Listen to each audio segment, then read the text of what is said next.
Hello, a very good evening to all, right? And welcome to the class. In this class, क्या करने वाले हैं हम लोग बेसिकली? कार्बोक्सिलिक एसिड्स को कवर करेंगे. कार्बोक्सिलिक एसिड का मेथड ऑफ प्रिपरेशन ऑलरेडी हम लोगों ने लास्ट क्लास में कंप्लीट कर लिया था. इस क्लास में हम कार्बोक्सिलिक एसिड की कुछ फिजिकल प्रॉपर्टीज, उसकी केमिकल प्रॉपर्टीज और फिर उसके बाद कुछ क्वेश्चंस करने वाले हैं. ठीक है, तो ये हमारा टोटल आज का पूरा प्रोग्राम रहने वाला है और पूरा सेशन रहने वाला है. तो आज हम इस चैप्टर को फिनिश कर लेंगे पूरा, एल्डिहाइड, कीटोन और कार्बोक्सिलिक एसिड. तो ये चैप्टर आज हम लोग कंप्लीट हो जाएगा. इससे पहले ऑलरेडी हम लोगों ने एल्डिहाइड, कीटोन के चैप्टर्स को किया है और वीकेंड क्लासेस में उसके प्रीवियस ईयर के क्वेश्चंस को भी हम लोगों ने डिस्कस किया था. ठीक है, मेरा नाम है विवेक और हम लोग फिर शुरू करते हैं आज का अपना कार्बोक्सिलिक एसिड वाला क्लास. सभी को मेरा स्क्रीन विजिबल है और सबको मेरी आवाज आ रही है अच्छे से? अगर किसी को कोई भी प्रॉब्लम है स्क्रीन विजिबिलिटी में और ऑडियो में, तो तुम लोग मुझे टेक्स्ट कर सकते हो एक बार. ठीक है, चलो. शुरू करते हैं basically.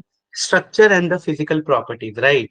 So what is the structure and the physical properties of the carboxylic acid? So if I'm talking about the structure of the carboxylic acid, just remember in case of aldehyde and ketone, right? ये हम लोगों ने पहले ही discuss किया था कि अगर aldehyde और कीटोन हो, फॉर एग्जांपल अगर मान लो यहाँ पे मैंने एक CH3 लिया, एक H लिया, तो ये क्या बन गया? एल्डिहाइड और कीटोन. तो यहाँ पे कार्बन जो था, कार्बोनाइल कार्बन, उसकी हाइब्रिडाइजेशन क्या आया करती थी? sp2 आती थी, है ना? sp2. कैसे sp2 आती थी? Because here we have one sigma bond, one sigma and one, to total we have a 3 sigma bond plus 0 lone pair. So we can say that hybridization comes out to be sp2. तो sp2 की hybridisation आती थी, है ना? ये हम लोगों को पहले से पता है. अब अगर मैं कार्बोक्सिलिक एसिड की भी बात करूँ ना, तो वहां पे तो यही है, कुछ इस तरीके से कि ये CH3COH है ना, तो ये CH3 हो गया और यहाँ पे क्या लग गया? एक OH ग्रुप लग गया. तो हाइब्रिडाइजेशन यहाँ पे भी क्या है? sp2 ही है. यानी similar to the aldehyde and ketone, the carboxylic carbon atom is sp2 hybridized. Thus we can say that the three atom attached to this carbon which lie in the same plane with an approximate bond angle of 120 degree. यानी कुछ इस तरीके का structure होता है इसका कि ये रहा भाई O, ये रहा आपका OH और ये रहा आपका अगला CH3. तो इन तीनों के बीच कितने का एंगल होने वाला है? 120, 120, 120. तो एंगल होता है इनके बीच का 120 डिग्री का. क्लियर है? So we can say that the three atom attached to this carbon atom which lie in the same plane with an approximate bond angle of 120 degree between them. तो यहाँ तक तो आपको दो चीजें क्लियर हो गई. पहली चीज कि कार्बोक्सिलिक एटम जो होता है, कार्बोक्साइल कार्बन होता है, उसमें कौन सा हाइब्रिडाइजेशन होता है? sp2 होता है, just like aldehyde and ketone. Similar way में अगर मैं पूछूं कि इनके बीच बॉन्ड एंगल क्या होता है इन तीनों के बीच, तो 120 डिग्री का बॉन्ड एंगल है क्योंकि sp2 हाइब्रिडाइजेशन, तो ऑब्वियसली बॉन्ड एंगल तो 120 डिग्री का होना ही. चलो. Now the next important point is carboxylic acid form hydrogen bond because of the presence of a polar carbonyl and hydroxyl group. So this is very important thing which you need to remember, that is carboxylic acid form hydrogen bond. और इतना मजबूत hydrogen bond बनाता है कि अगर मैं compare करेंगे भी थोड़ी देर में कि अगर अल्कोहल और कार्बोक्सिलिक एसिड दोनों को लूं और बोलूं कि भाई बताओ किसका बॉइलिंग पॉइंट ज्यादा होने वाला है, तो कार्बोक्सिलिक एसिड का बॉइलिंग पॉइंट ज्यादा हो जाएगा due to the hydrogen bonding का स्ट्रेंथ जो होता है ना इसमें, वो बहुत ही स्ट्रॉन्ग स्ट्रेंथ होता है. क्यों होता है, हम सबको भी डिटेल में करने वाले हैं. तो देखो, carboxylic acid form hydrogen bond. अब देखो इस चीज को मैं बना के दिखाता हूँ आप लोगों को कि किस तरीके से आपको ये दिख रहा है. क्या दिख रहा है? जैसे कि ये रहा C डबल बॉन्ड O. तो ये क्या बोल रहा है? Due to the presence of polar carbonyl group. तो ये रहा पोलर कार्बोनिल ग्रुप, ये पार्शियल पॉजिटिव होता है, ये पार्शियल नेगेटिव होता है. तो ये हो गया हम लोगों का polar carbonyl group and hydroxy group. और इसके साथ क्या हो जाता है? हाइड्रोक्सी ग्रुप का अट्रैक्शन. कैसे? तो ये देखो, हाइड्रोक्सी ग्रुप हम सबको पता है OH नेगेटिव है ना, OH नेगेटिव. तो ये OH नेगेटिव को ये पॉजिटिव अट्रैक्ट करेगा. तो इस तरीके से इनका जो कार्बोक्सिलिक एसिड होता है वो हाइड्रोजन बॉन्ड बनाता है. यानी most carboxylic acid exit in dimeric form in which the two carboxylic acid molecule are held together by the two hydrogen bonds. यानी ज्यादातर जगह पे क्या होता है भाई कि ये कार्बोक्सिलिक एसिड जो है ना वो डाइमेरिक फॉर्म में. डाइमेरिक फॉर्म का मतलब क्या होता है? जैसे आप लोगों ने देखा होगा BH3, और इसी का डाइमर फॉर्म क्या होता है, B2H6, है ना। आपने देखा है AlCl3, इसका होता है Al2Cl6। तो डाइमेरिक फॉर्म का मतलब क्या होता है कि जब एक ही चीज है, जैसे कि यहाँ पे एक कार्बोक्सिलिक एसिड लो, एक और कार्बोक्सिलिक एसिड लो, जब दोनों आपस में जुड़ जाते हैं तो उसको हम बोलते हैं dimeric, right. So most carboxylic acid exist in the form of dimeric form, ठीक है, किसमें एग्जिस्ट करते हैं, dimeric form, in which the two carboxylic acid molecule are held together by the two hydrogen bond. और इस तरीके से आप उसको दिखा भी सकते हो। ये देखो, जैसे वी हैव RCOO, एंड ये रहा हम लोग का हाइड्रोक्सी ग्रुप। सो ये हाइड्रोक्सी ग्रुप, और इसमें देखो किस तरीके से हाइड्रोजन बॉन्डिंग हो रहा है। तो मैं दोनों मॉलिक्यूल को बना के फिर से दिखा रहा हूँ तुम लोगों को, एक बार ध्यान से देखना। ये R, ये हो गया हम लोग का CO, और ये रहा मेरा OH, ठीक है। तो ये हो गया एक कार्बोक्सिलिक ग्रुप, समझ आया। Carboxylic group C double bond O और R, एक CH3 लगा और एक OH ग्रुप हो गया। सिमिलर वे में मान लो एक और डायग्राम बना रहा हूँ कार्बोक्सिलिक ग्रुप का, कि ये रहा मेरा एक और carboxylic group, that is RC double bond O, और ये रहा मेरा OH, ठीक है। तो देखो ये पोलर नेचर किस तरीके से है, इस पे पार्शियल नेगेटिव चार्ज है, इस पे पार्शियल पॉजिटिव। तो ये पार्शियल नेगेटिव चार्ज क्या करेगा, इसको अट्रैक्ट करेगा हाइड्रोजन। हाइड्रोजन बॉन्डिंग किसके बीच होती है, सबको पता है, ओनली FON। ओनली ये तीन चीजें हैं फोन जिनके साथ हाइड्रोजन बॉन्डिंग होती है, दैट इज फ्लोरीन हो गया, ऑक्सीजन हो गया और नाइट्रोजन हो गया। तो इन तीनों के साथ ही होती है हाइड्रोजन बॉन्डिंग। तो देखो यहाँ पे ऑक्सीजन पे पार्शियल नेगेटिव चार्ज था, इसने हाइड्रोक्सी के H+ को अट्रैक्ट करके हाइड्रोजन बॉन्डिंग बना लिया। यहाँ पे भी वही काम हुआ। तो इस तरीके से ये डाइमर बनाते हैं, है ना। Yani most of the carboxylic acid exist in the dimeric form in which the two carboxylic acid molecule are held together by the two hydrogen bond। तो यहाँ पे एक हाइड्रोजन बॉन्ड तो ये बना पहला, और दूसरा हाइड्रोजन बॉन्ड ये बना, तो दो दो हाइड्रोजन बॉन्ड यहाँ पे बन रहे हैं। तो आई होप ये चीज सबको क्लियर हो गई होगी, एक बार कंफर्म करो फटाफट। सबको ये चीज समझ आ रही है क्या, जल्दी से कंफर्म करो।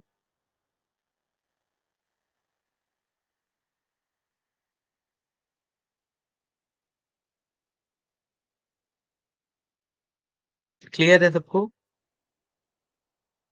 है ना।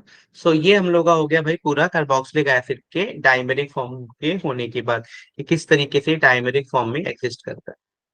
चलो नेक्स्ट देखो, नेक्स्ट आता है हम लोग का बेटा एसिडिटी ऑफ कार्बोक्सिलिक एसिड। तो इसको हम थोड़ा सा पढ़ेंगे कि एसिडिटी ऑफ कार्बोक्सिलिक एसिड किस तरीके से बनता है और इसकी क्या कहानी है पूरा, है ना। सो कार्बोक्सिलिक एसिड जो होते हैं they are acidic in nature. So carboxylic acids are acidic in nature.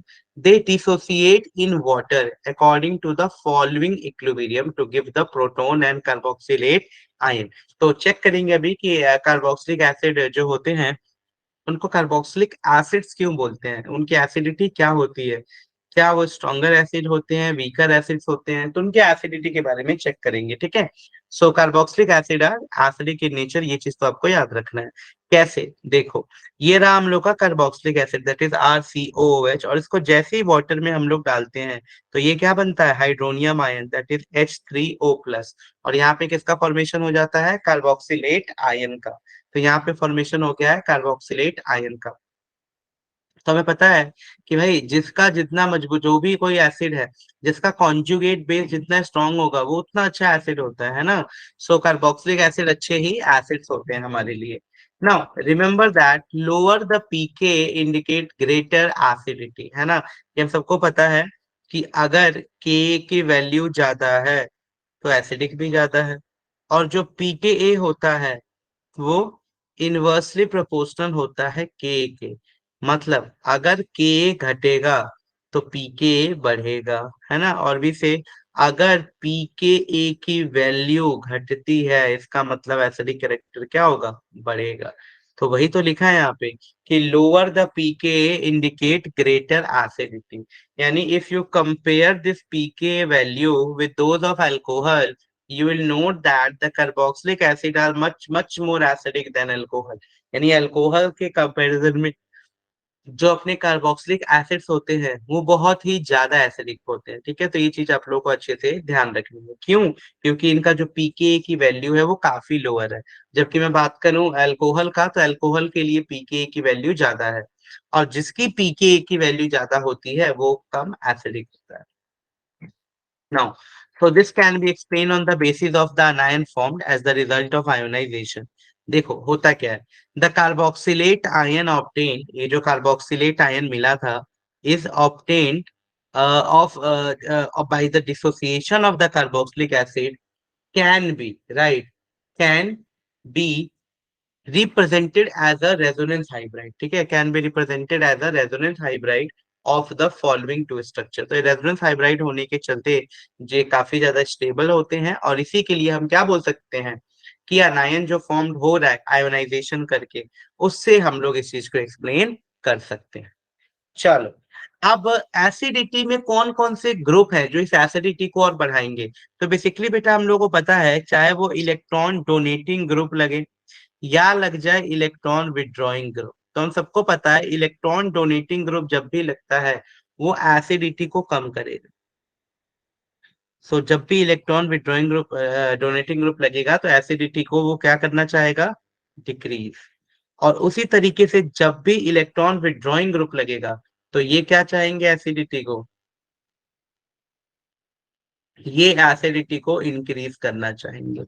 सबको पता है एग्जाम्पल, डोनेटिंग ग्रुप का अगर मैं बात करूं तो एग्जाम्पल था CH3, है ना, और क्या था? OCH3, NH2, ये सब डोनेटिंग ग्रुप था। उसी तरीके से अगर मैं विड्रॉइंग ग्रुप की बात करूं तो हेलोजन आ गया, NO2 आ गया, CHO आ गया, C डबल बॉन्ड O आ गया, है ना। तो ये सभी के सभी क्या है? Electron withdrawing group. सो जब भी इलेक्ट्रॉन विड्रॉइंग ग्रुप आप लगाएंगे किस पे, तो जब भी इलेक्ट्रॉन विड्रॉइंग ग्रुप लगेगा तो they always wants to increase the acidity, और जब भी इलेक्ट्रॉन डोनेटिंग ग्रुप लगेगा तो they always want to decrease the acidic behaviour of carboxylic acid. ठीक है, फॉर एग्जांपल हियर ध्यान से देखो, ये है एथेनोइक एसिड CH3COH। यहाँ पे हम लोगों ने क्या किया है, एक यहाँ पे लगा दिया है H। ठीक है, यहाँ पे क्या लगा दिया बेटा? H लगा दिया। चलो यहाँ पे मैं ऐसे ले रहा हूँ, ये H, एक H लगा दिया। यहाँ पे क्या किया, एक एच लगाया, है ना, और दो Cl है, और यहाँ पे तीन Cl कर दिए। ठीक है, इधर तीन Cl कर दिए। तो अगर तुमसे कोई पूछे, है ना, अगर तुमसे कोई पूछता है कि आप मुझे बताओ इसके एसिडिक वैल्यूज के बारे में, ठीक है, इसके एसिडिक वैल्यूज के बारे में बताओ, किसकी एसिडिक वैल्यूज कितनी ज्यादा होगी कितनी नहीं, तो किस तरीके से आप इसको आइडेंटिफाई करोगे, है ना। तो देखो ध्यान से, सबसे यहाँ पे देखो, यहाँ पे आपका तीन तीन इलेक्ट्रॉन विड्रॉइंग ग्रुप लगा है, एक ये रहा, एक ये रहा, और एक ये रहा। तो due to presence of more number of electron withdrawing group they are much more acidic in nature. उसके बाद से देखो, क्योंकि जितना पीके वैल्यू कम होगा बेटा उतना ज्यादा एसिडिक होगा ना, है ना। पीके अभी भी पढ़ा है कि पीके इज इनवर्सली प्रोपोर्शनल टू के ए। तो जितना ज्यादा पीके होगा उतना कम एसिडिक, यानी अगर आप चाहते हो के ज्यादा हो तो पीके की वैल्यू कम रखो। तो सबसे कम पीके की वैल्यू किसकी आ रही है? इसके try chloro ethanoic acid, because यहाँ पे तीन तीन इलेक्ट्रॉन विड्रॉइंग ग्रुप है। उसके बाद डाई क्लोरो एथेनोइक एसिड, उसके बाद आ रही है डाई क्लोरो एथेनोइक एसिड, उसके बाद क्लोरो एथेनोइक एसिड, और सबसे कम आ रही है एथेनोइक एसिड। ठीक है, CH3, ये H है बेटा, ठीक है, ये H है। तो ये हो गया CH3COH ethanoic acid. So I hope ये चीज क्लियर हो गई होगी कि जिस तरीके से जैसे जैसे आप इलेक्ट्रॉन विड्रॉइंग ग्रुप को बढ़ाओगे तो आपका एसिडिक करेक्टर भी क्या होगा? इंक्रीज होगा। So acidic character also increase as you increase the number of electron withdrawing group। देखो अब, since the inductive effect decrease with increase in the distance of the group in the carbon chain, 2 chlorobutanoic acid जिसका pK 286 है is more acidic than 3 chlorobutanoic acid। ठीक है, अब देखो ध्यान से, यहाँ पे दिमाग लगाना थोड़ा सा। वो वाला तो एग्जांपल ऐसा था जिसमें हमने बताया सीधा कि विड्रॉइंग ग्रुप लगा और बढ़ गया। अब यहाँ पे देखो क्या है बेटा, यहाँ भी एक ही विड्रॉइंग ग्रुप है और यहाँ भी एक ही विड्रॉइंग ग्रुप है, क्लोरीन। अब आप कैसे बताओगे कि कौन ज्यादा होगा कौन कम होगा? तो बेटा इसको ऐसे याद रखो, ये ग्रुप है तो ये अल्फा कार्बन, ये बीटा कार्बन, ये गामा कार्बन। ये ग्रुप है तो अल्फा कार्बन, ये बीटा और ये गामा कार्बन। तो क्या याद रखना है आप लोगों को कि alpha carbon are much more acidic. Alpha carbon पे अगर कोई ग्रुप लगा है, यानी जो इलेक्ट्रॉन विड्रॉइंग ग्रुप आप लगा रहे हो ना, इसका पोजीशन भी बड़ा इंपॉर्टेंट फैक्टर प्ले करता है। अगर आपने उसको लगाया है अल्फा पोजीशन पे, तो वो ज्यादा असरदार होगा, वो ज्यादा अच्छा एसिडिक होगा as compare to beta and gamma. ठीक है। तो उसी हिसाब से अब 2 क्लोरोब्यूटेनोइक एसिड, 3 क्लोरोब्यूटेनोइक एसिड और 4 क्लोरोब्यूटेनोइक एसिड में 2 क्लोरोब्यूटेनोइक एसिड, क्योंकि वो बहुत नजदीक है ग्रुप के, ज्यादा है। फिर आता है 3, और फिर आएगा आपका बेटा 4, है ना। और इसका रीजन क्या है? Because inductive effect. हम सबको पता है कि जैसे इंडक्टिव इफेक्ट जो होता है वो डिपेंड करता है नंबर ऑफ कार्बन एटम पे, है ना। जैसे यहाँ पे पार्शियल पॉजिटिव, यहाँ पे डबल, यहाँ पे ट्रिपल, है ना। सॉरी। इसका मतलब कि जैसे जैसे डिस्टेंस बढ़ता जाता है, जैसे जैसे डिस्टेंस बढ़ता जाता है, वैसे वैसे माइनस आई इफेक्ट का इफेक्ट भी कम होने लग जाएगा। यानी सबसे अच्छा एसिड कौन होगा? जो अल्फा पोजीशन पे है। फिर कौन होगा? जो बीटा पे है। फिर कौन होगा? जो गामा पे है। ठीक है। तो इस तरीके से बेटा आप इसको समझा सकते हो। तो ये देखो, ये अल्फा पोजीशन पे है तो अच्छा होगा, फिर ये बीटा पे है और ये गामा पे है। ठीक है, अल्फा बीटा और गामा।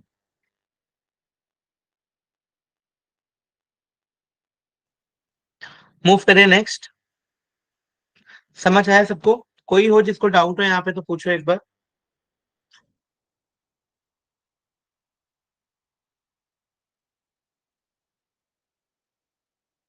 किसी को कोई प्रकार का डाउट नहीं आता? नहीं।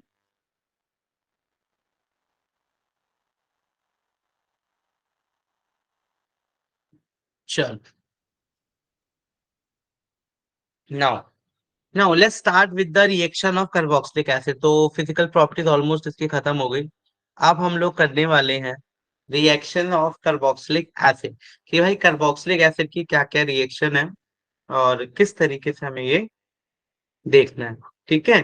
सो देखो भाई, carboxylic acids are completely deprotonated by the strong base such as a metal hydroxide to give salt. यानी जो कार्बोक्सिलिक एसिड्स होते हैं आर कंप्लीटली डीप्रोटोनेटेड, मतलब उसमें से प्रोटॉन निकाल लिया जाता है by what? By strong bases such as metal hydroxide to give salt. For example यहाँ पे ध्यान से देखो, हमारे पास क्या है? Ethanoic acid. तो हमारे पास है एथेनोइक एसिड, और ये एथेनोइक एसिड रिएक्ट कर रहा है NaOH के साथ। तो ये किसके साथ रिएक्ट कर रहा है? एथेनोइक एसिड NaOH के साथ। फिर ये NaOH के साथ रिएक्शन करके क्या बनाया? तो ये बनाया है ONA। ठीक है, ONA, that is sodium ethanoate plus water. यानी carboxylic acid are completely deprotonated. What do you mean by this term deprotonated? Can anyone tell me? Deprotonated.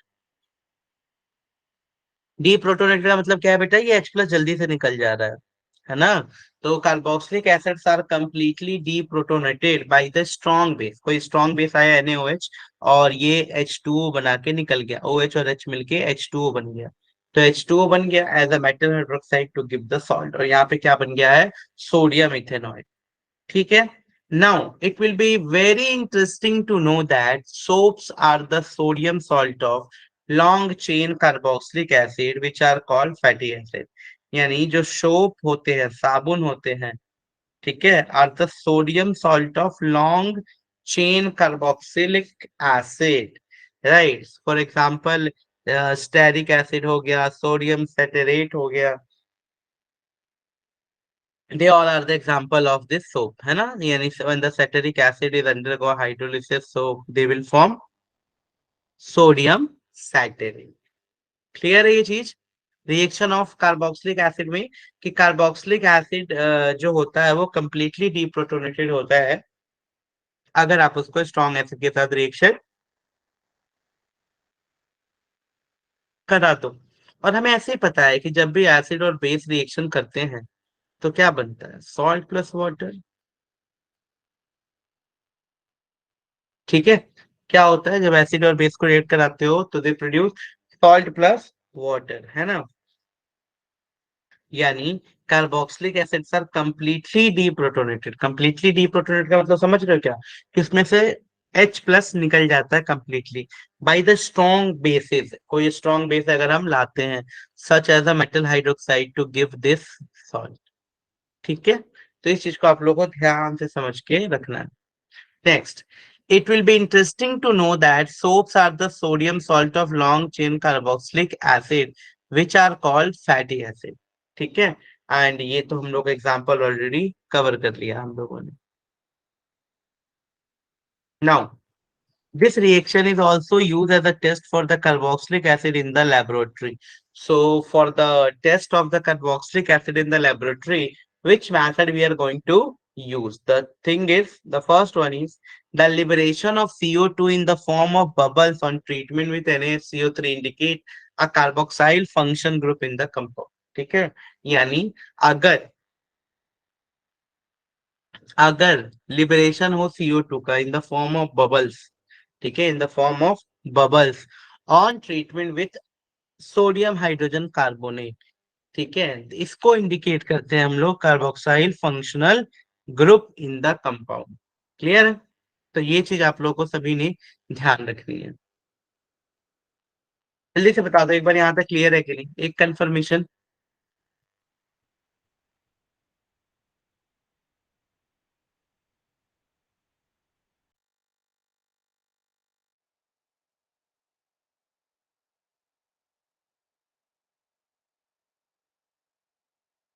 Clear है सबको ये? Hmm, so this is the reduction of carboxylic acid. चलो देखते हैं फटाफट कि reduction of carboxylic acid क्या है। तो सबसे पता लग रहा है, अगर हम अल्कोहल का ऑक्सीडेशन करते थे तो कार्बोक्सिलिक एसिड मिलता था, एल्डिहाइड मिलता था, है ना। तो उसी तरीके से अगर हम रिडक्शन करें कार्बोक्सिलिक एसिड का, तो हमेशा बेटा दिमाग में रखना कि carboxylic acid are reduce to, carboxylic acid are reduce to primary alcohol. Carboxylic acids are reduced to primary alcohol by the lithium aluminum hydride, that is LiLH4।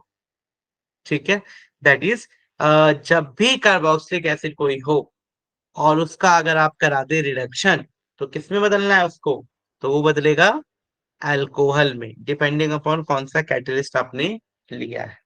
ठीक है, तो ये याद रखना है। So then the first step, we'll treat phenyl ethanoic acid, that is CH2COH, with LiLH4. So they will convert this group into alcoholic group, that is CH3, CH2 और OH. ठीक है, 2 phenyl ethanol। तो इस तरीके से हम लोग reduction of carboxylic acid करा के, रिडक्शन ऑफ कार्बोक्सिलिक एसिड करा के हम लोग प्रिपेयर कर सकते हैं अपने अल्कोहल को। चलो, अब ये रिएक्शन बहुत इंपॉर्टेंट होने वाली है, सभी लोग बहुत ध्यान से समझना। पेपर में ना जाने कितनी बार ये रिएक्शन आया है। ठीक है, दैट इज HVZ। कि what is this HVZ reaction, क्या होता है ये? So basically the reaction similar to aldehyde and ketone carboxylic acid undergo halogenation. ठीक है, तो just like a aldehyde and ketone, carboxylic acid undergo halogenation at alpha carbon atom using Br2 or Cl2 in the presence of phosphorus or phosphorus trihalide। ठीक है, यानी क्या कह रहा है ये, कि reaction similar to the aldehyde and ketone and carboxylic acid undergo halogenation। तो just like aldehyde and ketone, they undergo halogenation at a alpha carbon atom using Br2 or Cl2 in presence of phosphorus or phosphorus trihalide। So here we have an expression for this।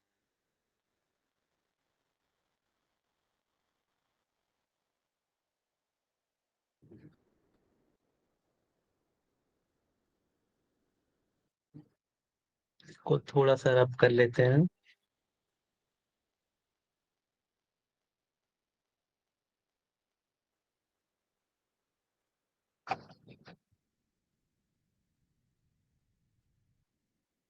चलो, सो बनाते हैं एक बार। ये रहा हमारा CH3, CH2,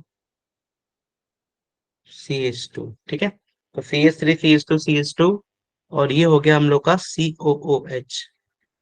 ये हो गया हम लोग का COH, तो ये हो गया CH3 CH2 CH2 COOH। ठीक है, ब्यूटनोइक एसिड। इस ब्यूटनोइक एसिड में सबसे पहले पहचानो बेटा अल्फा, यानी अल्फा कार्बन। तो ये ग्रुप है, तो ये कार्बन हुआ अल्फा। तो सबसे पहले देखना है कि क्या अल्फा हाइड्रोजन है या नहीं है, यानी सिर्फ अगर अल्फा हाइड्रोजन होगा तभी रिएक्शन होगा, अदरवाइज नहीं होगा। अब देखो, तो इसको मैं ऐसे लिखूं CH3 CH2 COOH। ठीक है, तो ये क्या हो गया, CH3 रहा, CH2 रहा, एक H है ना, रिड्यूस हो गया। किसमें रिड्यूस होगा वो, अल्कोहल में। कौन सा वाला अल्कोहल होगा वो भी देखो। तो CH3 CH2 और यहाँ लग गया Br। ठीक है, तो इस तरीके से हम इसको बना सकते हैं। यानी आपको साफ साफ दिख रहा होगा कि आपने क्या लिया है। कोई भी मान लो मैं एग्जांपल ये वाला देता हूँ आप लोगों को कि CH3COH है। बताओ, इसका रिएक्शन होगा, HVZ रिएक्शन देगा या नहीं देगा। ऐसे Br2 लिखा होगा और रेड फॉस्फोरस लिखा होगा। जल्दी बताओ, देगा। क्या अल्फा हाइड्रोजन है इसके पास, बिल्कुल है, ये रहा। तो यहाँ से एक HBr निकल जाएगा और वहां पे एक Br लग जाएगा, यानी BrCH2COH। ठीक है, तो ये हो गया BrCH2COH। मान लो आपको किसी ने ये दे दिया HCOOH, बताओ क्या इस रिएक्शन को ये कर पाएगा,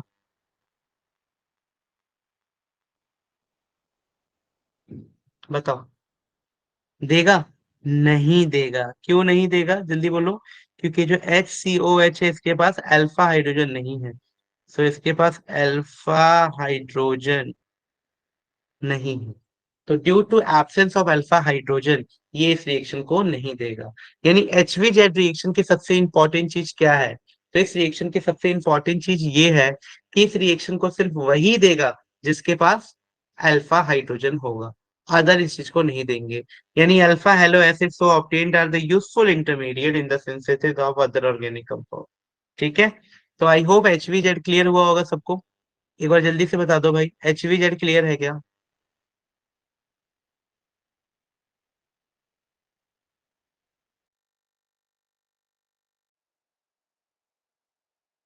बताओ जल्दी बताओ फटाफट, HVZ क्लियर है क्या।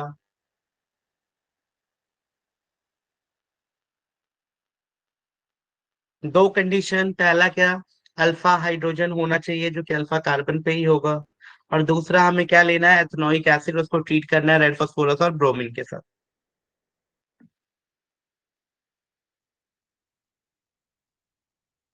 ठीक है, अब देखते हैं सिंथेसिस ऑफ एसिड डेरिवेटिव कि कौन कौन सा और डेरिवेटिव है जो हम लोग कार्बोक्सिलिक एसिड के थ्रू बना सकते हैं।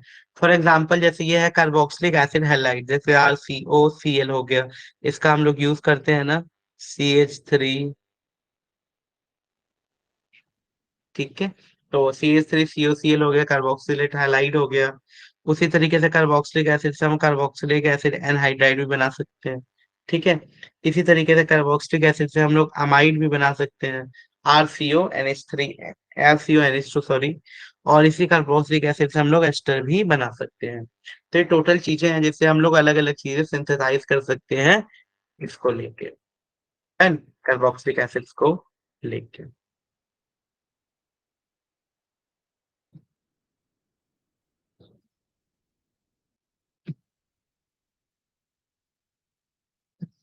Done. Now, formation of acid chloride, carboxylic acid react with SOCl2, PCl3, PCl5 to give carboxylic acid chloride, also known as acyl chloride.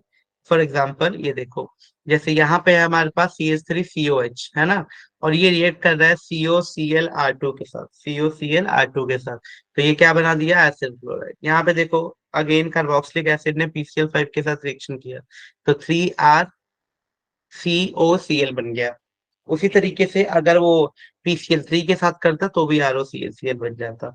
तो कुल मिला के ये कह रहा है कि जो एसिड क्लोराइड्स होते हैं, एसिड क्लोराइड मतलब CH3, एसिड क्लोराइड CH3COCl। ठीक है, एसिड क्लोराइड मतलब क्या होता है बेटा, CH3COCl। तो ये बनता है। और कैसे बनता है? जब कार्बोक्सिलिक एसिड जो दे रखा है वो रिएक्ट करता है थायोनाइल क्लोराइड के साथ, फॉस्फोरस ट्राई क्लोराइड के साथ, और पेंटाफोरस पेंटा क्लोराइड के साथ। तो ये सारा इंपॉर्टेंट रिएक्शन है। ठीक है। अब आप लोग को ये क्वेश्चन दे रहा हूं मैं, कॉन्सेप्ट बेस्ड क्वेश्चन है, आप सभी को सॉल्व करना है इसको ध्यान से। ठीक है, और आपको आंसर्स बताने हैं इन सभी क्वेश्चंस के। आप लोग को 1 मिनट का टाइम है पहले क्वेश्चन के लिए, इसको फटाफट सॉल्व करो till till I take some water. 1 minute के अंदर आपको सॉल्व करना है, फिर मैं इसको एक्सप्लेन करूंगा। ठीक है, तो फटाफट बताएं इसका आंसर क्या होने वाला है, जल्दी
बताओ भाई फटाफट, किस किस ने सॉल्व कर लिया ये?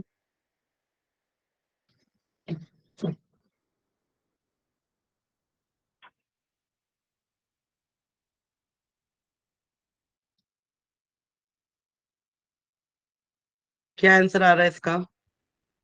CH3COCH3 react with dilute BaOH twice to give X. You have to identify the functional group present in compound X. कि भाई X में कौन सा फंक्शनल ग्रुप प्रेजेंट होगा, ये आपको बताना है। ठीक है, सो हम सबको पता है ये कि ये कौन सा रिएक्शन है बेटा, तो ये है एल्डोल रिएक्शन। ठीक है, डाइल्यूट NaOH लेते थे ना, भूल गए? तो वही डाइल्यूट BaOH2 लिया है, तो बात तो एक ही है। तो डाइल्यूट, भाई अगर आप ये लो, देखो मैं करता हूँ। एल्डोल कंडेंसेशन क्या था कि CH3CO CH3 लेते थे और इसका रिएक्शन कराते थे in the presence of dilute NaOH, यही था ना। तो अब डाइल्यूट NaOH लो, या फिर आप डाइल्यूट, ये जो लिया है इन्होंने that is BaOH2, barium hydroxide लो, बात तो एक ही है। तो डाइल्यूट NaOH या डाइल्यूट BaOH2 अगर आप ले रहे हो तो क्या मिलने वाला है प्रोडक्ट में? तो देखो प्रोडक्ट में क्या मिलेगा बेटा, बीटा हाइड्रोक्सी एल्डिहाइड या कीटोन, यही तो मिलता था। तो CH3COH, फिर मिल गया CH3, फिर रहा CH2C double bond O CH3, यही मिलता था ना प्रोडक्ट, खूब अच्छे से डिटेल में किया था एल्डोल। तो इसमें कौन से दो ग्रुप प्रेजेंट है? अल्कोहल ग्रुप प्रेजेंट है और कीटोन ग्रुप प्रेजेंट है। यानी which two group is present, alcohol and ketone? Option D. सो कौन सा ऑप्शन करेक्ट है बेटा? Option D. ठीक है, so option D is absolutely correct. तो बहुत अच्छा क्वेश्चन था ये कि CH3CO CH3 को डाइल्यूट BOH2 के साथ ट्रीट कर रहे हो तो क्या मिल रहा है आपको। ठीक है,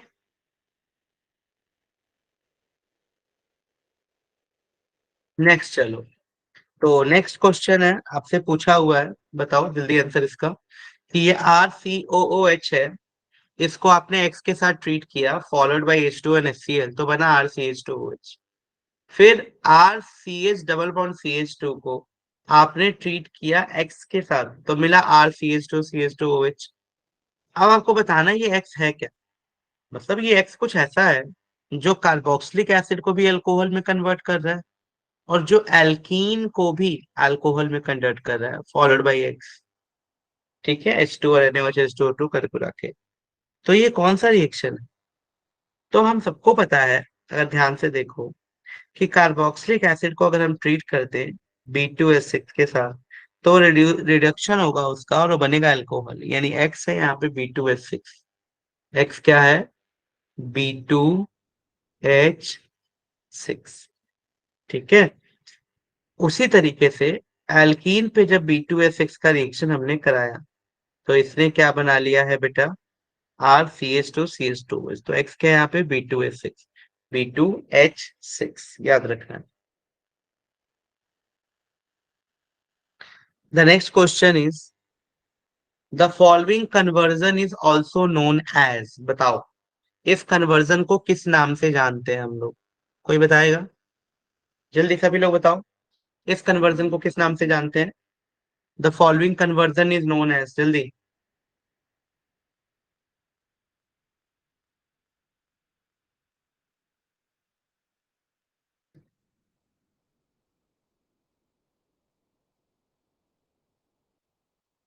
बहुत सिंपल क्वेश्चन है बेटा, इसलिए मैं आप लोगों से पूछ रहा हूँ, जल्दी से बताओ। सी। साहिल ने बोला है C. Etard reaction? No. Etard reaction में तो एल्डिहाइड बनता है जब हम टॉलिन का रिएक्शन कराते हैं। तो this is not Etard reaction. Anyone else?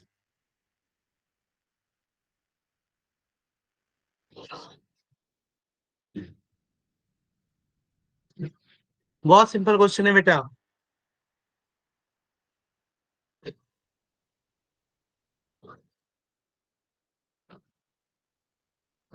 चलो मैं ही बताता हूँ। आप बताओ इस रिएक्शन का नाम क्या था? CH3COCl +2H in presence of PDBaSO4 xylene। जो मैंने लिखा है इसका बताओ नाम क्या है?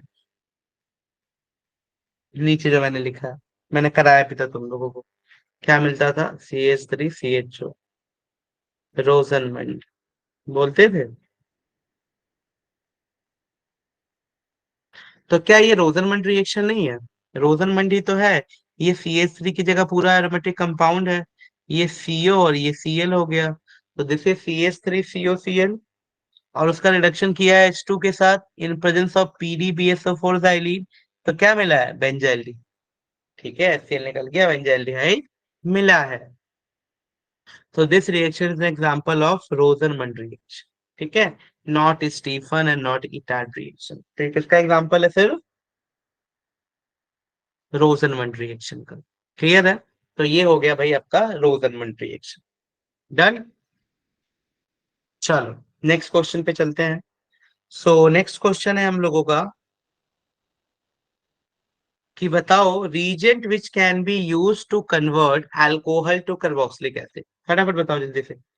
अभी अभी किया है मेथड ऑफ प्रिपरेशन में। अल्कोहल से कार्बोक्सिलिक एसिड बनाना है। कौन सा रीजेंट है जो जो इसमें काम में आ सकता है? जल्दी बताइए बेटा।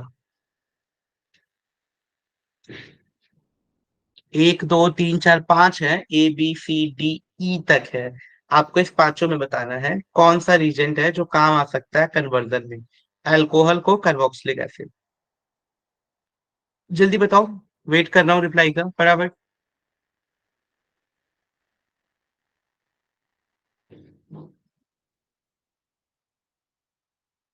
JNVD ने बोला है सी, दैट इज ABC। राइट। अभी चेक करते हैं। और कोई कुछ बोलना चाहता है? क्या होगा correct option?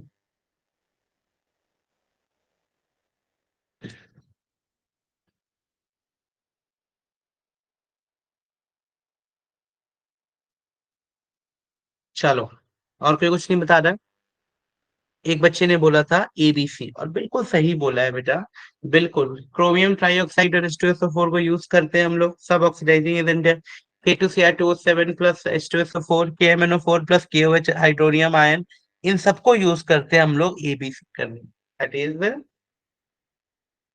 Alcohol which convert alcohol to carboxylic acid.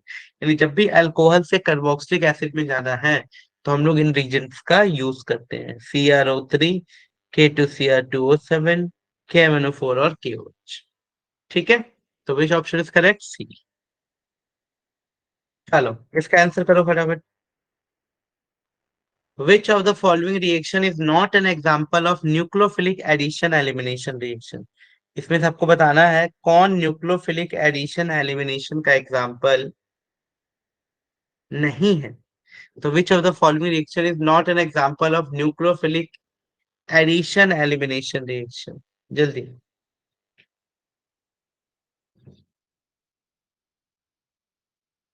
बताओ। इसमें से चारों में से कौन सा जीएनवीडी ने बोला है सी? बेटा CH3CHO H2 इसमें से H2, ठीक है। नहीं बेटा, हमें बताना है कि कौन सा इसमें न्यूक्लियोफिलिक एडिशन, मतलब कौन सा इसमें से न्यूक्लियोफिलिक एडिशन रिएक्शन है ना। सो चलो देखते हैं फटाफट कि न्यूक्लियोफिलिक एडिशन रिएक्शन कौन सा है। और ये मैंने कराया भी था, तुम लोग को याद भी आना चाहिए। ये था nucleophilic addition reaction without elimination वाला। दैट इज ये C डबल बॉन्ड O है, और ये देखो CH3 है, ये H है। हम्म। और इसको जब ट्रीट करते थे हम लोग Na,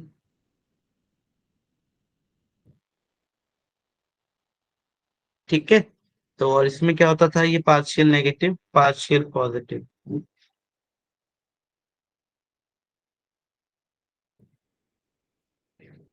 तो क्या बना होगा? CH3H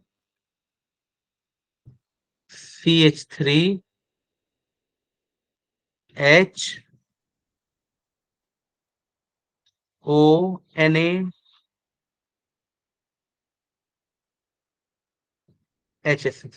ठीक है। तो ये किसका एग्जाम्पल था? ये एग्जाम्पल था बेटा न्यूक्लियोफिलिक एडिशन का। हमने स्टार्टिंग में ही पढ़ा था कि this is an example of nucleophilic addition reaction. तो यहाँ पे साफ साफ पूछा था कि which of the following reaction is not an example of nucleophilic addition, so elimination reaction. So ये है क्योंकि न्यूक्लियोफिलिक एडिशन का एग्जाम्पल है, ठीक है। सो ये न्यूक्लियोफिलिक एडिशन का एग्जाम्पल है, ना कि nucleophilic addition elimination. So option B is absolutely correct. इसको थोड़ा सा बड़ा करता हूँ, ठीक है। देख,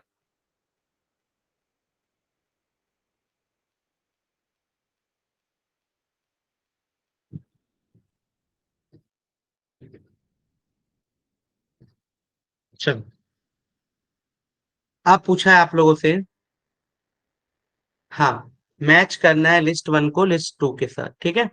सो पहले ए में दे रखा है गैब्रियल सिंथेसाइज, फिर दिया है कोल्बे सिंथेसाइज, फिर विलियमसन सिंथेसाइज, फिर इटार्ड रिएक्शन। तो किससे क्या मिलता है प्रोडक्ट फॉर्म, उस पर टिक करना है आपको। तो सबसे पहले बताओ इटार्ड रिएक्शन से क्या मिलता था। इटार्ड रिएक्शन से ए बोला है एक ने, ए का दैट इज डी का क्या है इसमें फर्स्ट, ठीक है। तो ये तो मिलता है भाई इससे, तो ये तो बिल्कुल सही है कि डी का तो वन होगा।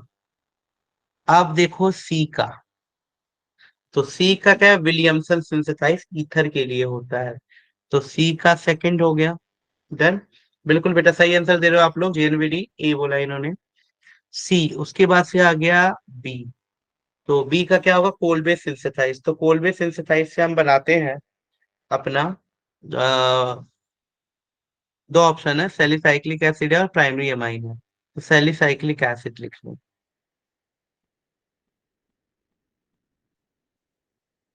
ठीक है।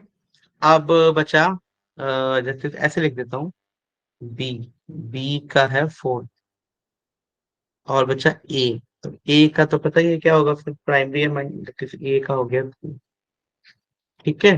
तो ए का थ्री, बी का फोर, और सी का सेकंड, और डी का वन। यस बेटा ऑप्शन है, तो ज्यादातर आप बच्चों ने सही किया था, ठीक है। तो सभी बच्चों ने लगभग सही किया था कि ए का क्या हो जाएगा, ए हो जाएगा इसका करेक्ट आंसर।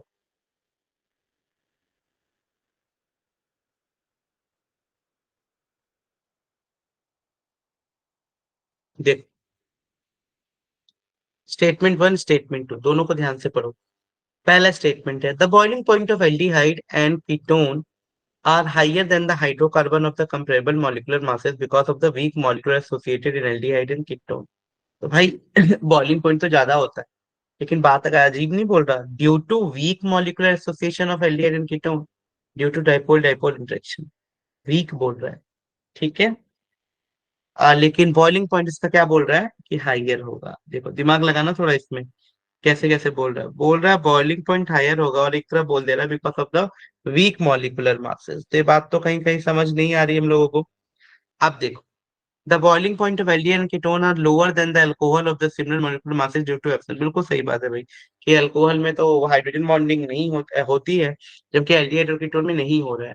सो बॉइलिंग पॉइंट एल्डिहाइड और कीटोन का लोअर होगा एज कम्पेयर टू अल्कोहल, ये बिल्कुल सही है। बट अगर मैं कार्बोक्सिलिक एसिड दे दूं तो उसका सबसे ज्यादा होगा, यानी सबसे ज्यादा होगा कार्बोक्सिलिक एसिड, फिर होगा अल्कोहल, फिर बाकी लोग आएंगे। ठीक है, तो सबसे ज्यादा कार्बोक्सिलिक एसिड फिर अल्कोहल, तो इस तरीके से आप याद रख सकते हो। अब देखो क्या दोनों बातें सही हैं? तो बिल्कुल दोनों बातें बिल्कुल सही है। क्या, क्यों, कैसे बोल सकते हो कि दोनों बातें सही है बेटा? क्योंकि the boiling point of aldehyde and ketone are higher than the hydrocarbon of comparable molecular masses because of the weak molecular association in aldehyde and ketone due to dipole dipole interaction। So ये बात तो सही कह रहा है। ठीक है, मतलब वीक होता है लेकिन फिर भी हाइड्रोकार्बन से जाता है। The boiling point of aldehyde and ketone are lower than of alcohol of the similar molecular masses due to absence of hydrogen bonding. तो ये दोनों बातें हमारी हो गई, यानी both the statement are true. Next चलो भाई, नेक्स्ट फटाफट। क्या है ये question? R M G X plus CO two दे दिया, और in presence of dry ether. तो R M G X plus CO to in presence of dry ether बोल रहा है वाई बनेगा, और फिर उसका हाइड्रोलिसिस किया तो आरसीओएच मिला, बोल रहा है वाई क्या होगा। तो भाई एक इंटरमीडिएट कॉम्प्लेक्स बना होगा, है ना? तो वही भाई बताना है आपको कि वो इंटरमीडिएट कॉम्प्लेक्स क्या है। तो वो बनेगा बेटा, अगर मैं पूरी रिएक्शन ही दिखा दूं तो देखो कुछ रिएक्शन इस तरीके की होती है। ये हो गया CO2, और ये हो गया आपका RMgA, जिसमें से R नेगेटिव होता है, ये दोनों पॉजिटिव होते हैं। ठीक है, अब देखो क्या हुआ होगा। सबसे पहले ये CO, एक O, और यहाँ पे लगा होगा MgX। हाँ, एक O इधर बच गया। क्या बच गया इधर? एक, तो एक डबल बॉन्ड O इधर हो गया, ये O है, ये R बच गया है बस। तो ये R ने अटैक किया है, तो ये R हो गया। डन। फिर इसका जैसे ही हमने हाइड्रोलिसिस किया H3O प्लस में, तो क्या बन गया है? R बन गया है, डबल बॉन्ड C और OH।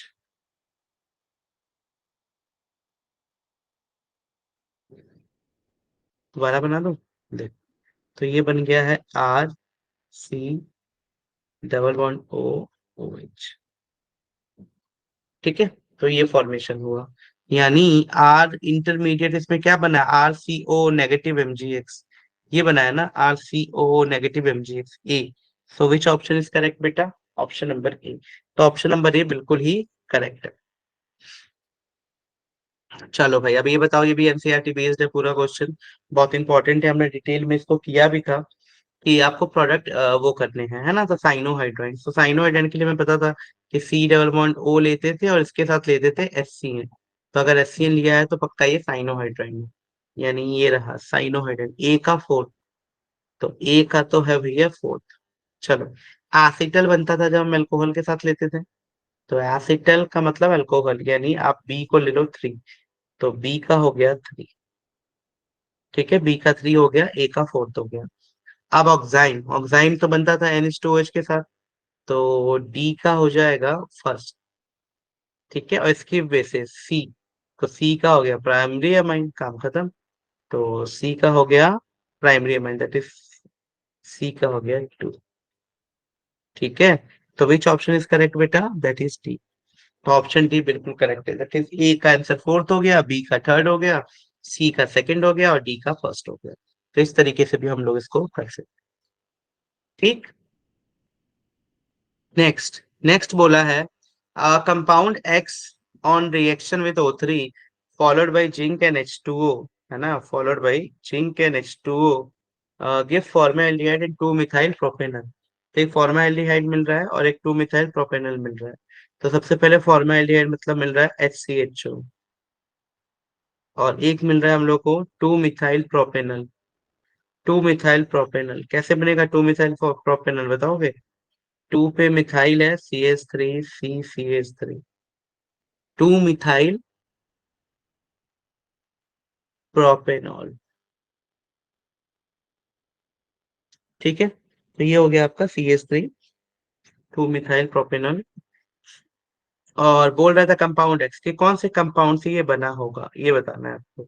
तो ध्यान से देखो, अगर आप लेते हो 3 मिथाइल ब्यूट 1 ई, ऐसे मान लो मैं ऐसे बना रहा हूँ, ठीक है। हम्म 3 मिथाइल ब्यूट 2 ई, तो ये बन गया आपका 3 मिथाइल ब्यूट 1 ई, सॉरी, ये हो जाएगा आपका करेक्ट आंसर। ठीक है, आपको पता है ना क्या करते थे इसमें। 3 मिथाइल ब्यूट 1 इन का मतलब ये है कि आपने 1, 2, 3 और 4 कार्बन लिए, 3 पे मिथाइल लगा दिया। तो मान लो डबल बॉन्ड यहाँ से स्टार्ट कर रहे हो, ब्यूट 1, 2, 3, तो यहाँ पे आपने लगा दिया एक CH3, बस। बाकी लिख लो, ब्यूट 1 इन है, तो 2 और 1 3, एक H यहाँ होगा, और 2, 1 3, 1 4, 3, 1 4, और ये CH3, बस। तो ये हो गया, यहाँ से आप तोड़ दो, ए को यहाँ ऐसे तोड़ दो, तो एक बन गया SCHO, और एक बन जाएगा आपका पूरा ये CH3 CHO CH3 that is 3 methyl, तो आपका बन जाएगा 2 मिथाइल प्रोपेनल। तो 2 मिथाइल प्रोपेनल बनाने के लिए आपको कौन सा लेना पड़ेगा, 3 मिथाइल ब्यूट 1 इन, तो ये आपका करेक्ट आंसर होगा। ठीक है, सबको समझ आ गया यहाँ तक। तो इस तरीके से बेटा हमारा ये पूरा चैप्टर फिनिश हो गया है, ठीक है। अब नेक्स्ट क्लास में हम लोग अपना नेक्स्ट चैप्टर बायोमोलिक्यूल स्टार्ट करने वाले हैं। तब तक तुम लोग इसको एक बार रिवाइज कर लो और इसको पूरा कंप्लीट करो, ठीक है। Thank you all.